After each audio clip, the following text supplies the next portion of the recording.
Hello students, আজকে তোমাদের জন্য ক্লাস 7 প্রশ্নবিচিত্র 2024 সেকেন্ড সামেটিভ ইভ্যালুয়েশনের ম্যাথমেটিক্সের মডেল কোশ্চেন পেপার 14 আলোচনা করছি। এটা নিমপিট আশ্রম সারদা বিদ্যা মন্দির ফর গার্লস। চলো প্রথমে একের দাগ, সঠিক উত্তরটি নির্বাচন করো। একের কোশ্চেন 1.289782 সংখ্যাটির 2 দশমিক স্থান পর্যন্ত আসনমান চেয়েছে। তাহলে দশমিকের পর দুটো সংখ্যা চেয়েছে, তাহলে 3 নম্বরে কত আছে? 9 আছে। যেহেতু 5 বা 5-এর থেকে বড়, তাহলে কী হবে? এটা 1 যুক্ত হয়ে 1.29 উত্তর হবে। তাহলে বিয়ের উত্তরটা সঠিক। এরপর দেখো দু একটা, কোন ধরনের ত্রিভুজের প্রতিটি উচ্চতা ও মধ্যমা একই হয়? এটা তোমরা জানো সমবাহু ত্রিভুজের ক্ষেত্রে, অর্থাৎ এর উত্তরটা সঠিক হবে। তিনেরটা, এক্সকে দুটি বর্গের অন্তরূপে প্রকাশ করতে হবে। দেখো এক্স সমান কত? এক্স সমান লিখতে পারি এক্স গুণিত 1, অর্থাৎ এ বি সূত্র। এ বি সূত্রটা আগে জেনে নাও। এ বি সূত্র হচ্ছে a প্লাস বি বাই 2 তার whole square minus A minus B by 2 তার হোল স্কোয়ার। তাহলে কী হবে? এক্স প্লাস 1 বাই 2 তার হোল স্কোয়ার আর মাইনাস এক্স মাইনাস 1 বাই 2 তার হোল স্কোয়ার, অর্থাৎ এর উত্তরটা সঠিক হবে। এরপর দেখো দুয়ের দাগের কোশ্চেনগুলো কী দিয়েছে? যে কোনো দুটি প্রশ্নের উত্তর করতে বলেছে। প্রথম যে কোশ্চেন রয়েছে এক্স মাইনাস ওয়াই তার হোল স্কোয়ার সমান 4 minus 4y plus Y square হলে এক্সের মান চেয়েছে। চলো দেখে নেব। দেখো প্রথমে অঙ্কটা টুকেছি, তাহলে এক্ষেত্রে এক্স মাইনাস ওয়াই তার হোল স্কোয়ার আকারে সাজাতে গেলে এটা 4 মানে কত? 2 স্কোয়ার মাইনাস আর এখানে প্লাস ওয়াই তার স্কোয়ার করলাম, তাহলে মাঝখানে 2 ইন্টু ওয়াই হবে। তাহলে দেখো 4 minus 4y plus Y square থেকে আসছে এটা, তাহলে এটা কী হলো? 2 মাইনাস ওয়াই তার হোল স্কোয়ার। এবার দেখো দুদিকে তুলনা করে লিখতে পারি এক্স সমান 2 হবে। তাহলে এই জায়গায় লিখে দেবে তুলনা করে পাই এক্স সমান 2। এরপর দেখো 9/50কে সবচেয়ে ছোট কোন ধনাত্মক পূর্ণ সংখ্যা দিয়ে গুণ করলে গুণফল একটি পূর্ণবর্গ সংখ্যা হবে? চলো দেখে নেব। তাহলে 9/50কে প্রথমে তো ভাঙবো, 9কে ভাঙলে তো অত 3 পাচ্ছি, তাহলে লিখে নেবো 3 গুণিত 3। আর 50কে ভাঙলে 2 5 5 পাচ্ছি, তাহলে 2 গুণিত 5 গুণিত 5 সমান দিয়ে 3 স্কোয়ার আর এখানে 5 স্কোয়ার গুণিত 2, অতএব 2 দিয়ে গুণ করতে হবে। তাহলে লিখবে 2 দিয়ে গুণ করতে হবে। এরপর দেখো কি দিয়েছে? দুটি সমান্তরাল সরলরেখাকে একটি ছেদক ছেদ করলে ছেদকের একই পার্শ্বস্থ অন্তঃকোণগুলির সমষ্টি কত? দেখো এটা হচ্ছে একটা সমান্তরাল সরলরেখা, এটা হচ্ছে একটা ছেদক ছেদ করছে, একই পাশের অন্তঃকোণের সমষ্টি কত হবে? 180 ডিগ্রি। তাহলে এক্ষেত্রে লিখবে একই পাশের অন্তঃস্থকোণের সমষ্টি 180 ডিগ্রি বা 2 সমকোণ। তাহলে এই জায়গাটা 2 সমকোণটাও লিখে দিলাম। এরপর দেখো পূর্ণবর্গাকারে সাজাতে বলেছে 4a square plus 4 plus 1/a square, যখন এর মান 1 মাইনাস 1/2 দেওয়া আছে। দেখো প্রথমে এটাকে আমি পূর্ণবর্গাকারে সাজাচ্ছি, তাহলে এটা কত লিখবো? 2a তার হোল স্কোয়ার আর এখানে 1/a তার হোল স্কোয়ার লিখবো। মাঝখানে plus 2 into 2a into 1/a। দেখো এ কেটে গিয়ে কত আসছে? 4 পড়ে থাকছে, অর্থাৎ এটা কিসের সূত্র? a square plus 2ab plus b square. তাহলে লিখবো a প্লাস b তার হোল স্কোয়ার। এবার মানগুলো বসাবো। এর মান কত? -1/2 দেওয়া আছে, তাহলে 2 ইন্টু -1/2 প্লাস দিয়ে এখানে 1/-1/2 লিখলাম, তার সেকেন্ড ব্র্যাকেট করে স্কোয়ার করলাম। সমানে কত হচ্ছে? দেখো 2 2 কেটে যাচ্ছে, তাহলে এখানে পড়ে থাকছে -1 আর এই 2টা ওপরের দিকে চলে যাচ্ছে, তাহলে -2 হয়ে উপরে উঠলো, তার স্কোয়ার হলো, তাহলে -3 তার স্কোয়ার, অর্থাৎ 9 উত্তর আসছে। এরপর দেখো 2x প্লাস 1/x সমান 5 হলে 4x স্কোয়ার প্লাস 1/x স্কোয়ারের মান চেয়েছে। চলো দেখে নেব। তাহলে প্রথমে উভয় পক্ষকে বর্গ করছি, তাহলে লিখলাম উভয় পক্ষকে বর্গ করে পাই। তাহলে কত লিখবো? না 2x প্লাস 1/x তার হোল স্কোয়ার সমান দিয়ে 5 তার স্কোয়ার করব। দেখো এটা কিসের সূত্র? a প্লাস b তার হোল স্কোয়ার, তার মানে a স্কোয়ার লিখবো plus 2a b plus b তার হোল স্কোয়ার। দেখো a square plus 2ab plus b square সমান দিয়ে 25 পেয়ে গেলাম। এখানে বা দিয়ে কত আসছে? 4x স্কোয়ার প্লাস x কেটে গিয়ে 4 পড়ে থাকছে প্লাস 1/x স্কোয়ার সমান 25 পেলাম।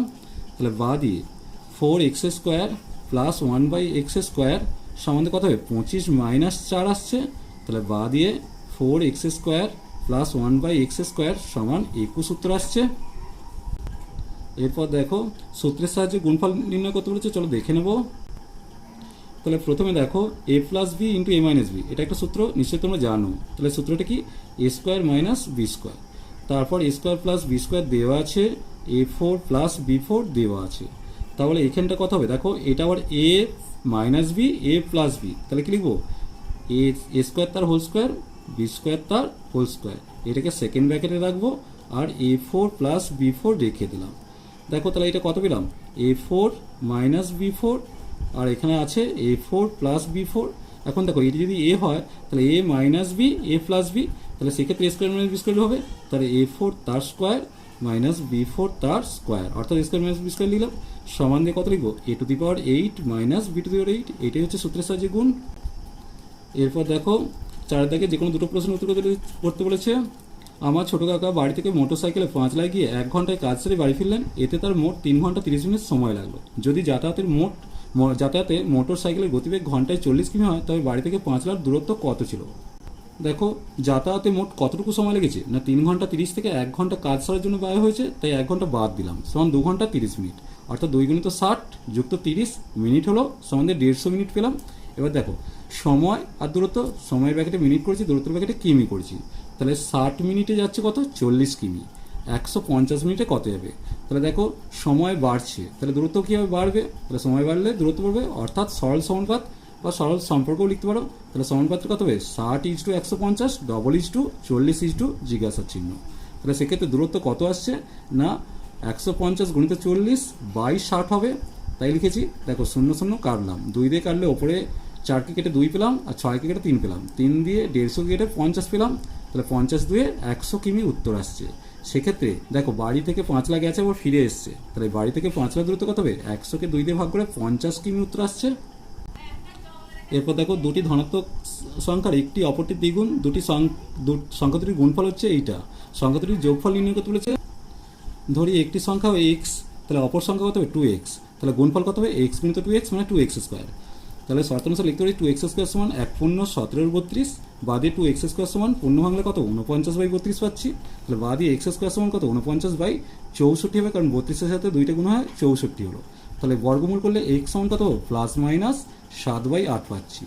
এখন x এর মান তাহলে প্লাস 7/8 আসবে, কারণ এটা ধনাত্মক সংখ্যা বলেছিলাম, মাইনাস মানটা অগ্রাহ্য করছি।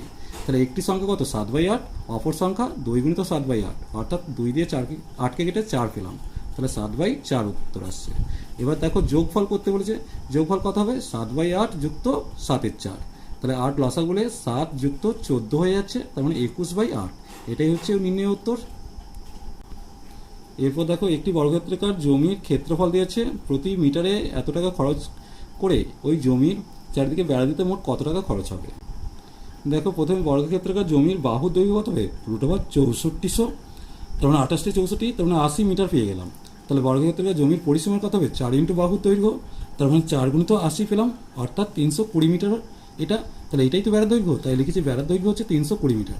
বেড়া দিতে খরচ হবে না 320-কে 3.50 দিয়ে গুণ করবো, দশমিক তুলে নিচে 100 করলাম, একটা শূন্য আর একটা শূন্য কেটে দিলাম, তাহলে কত হচ্ছে 32-কে 35 দিয়ে গুণ করলে পাচ্ছি 1120 টাকা, অতএব বেড়া দিতে খরচ হবে 1120 টাকা।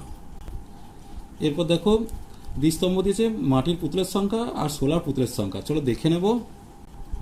দেখো নিচের দিকে মাসগুলো লিখেছি আর ওয়াই অক্ষ বরাবর কত লিখেছি 0, 50, 100 করতে করতে একেতে আমি 950 পর্যন্ত লিখেছি, দেখতেই পাচ্ছ।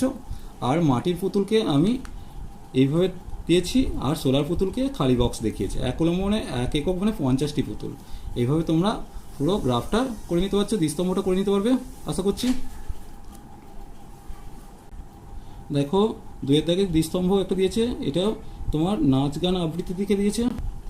দেখো নিচেটা নাচ গান আবৃত্তি তাৎক্ষণিক বক্তৃতা করেছি, আর এটা ছাত্রছাত্রীর সংখ্যা। এখানে 1, 2, 3 করে আমি এখানে কত পর্যন্ত দিয়েছি 18 পর্যন্ত দেখিয়েছি। তাহলে এইটা হচ্ছে ষষ্ঠ শ্রেণী আর সপ্তম শ্রেণীটা ব্ল্যাঙ্কে আছে, 1 কলম মানে 1 জন ধরেছি, সেক্ষেত্রে এই হচ্ছে তোমার দ্বিস্তম্ভটা। চলো এই পর্যন্তই, নেক্সট ভিডিও নিয়ে খুব তাড়াতাড়ি হাজির হবো। ভিডিওটি ভালো লাগলে লাইক শেয়ার কমেন্ট করো, পারলে চ্যানেলটিকে সাবস্ক্রাইব করে নিও। চলো টাটা, বাই বাই।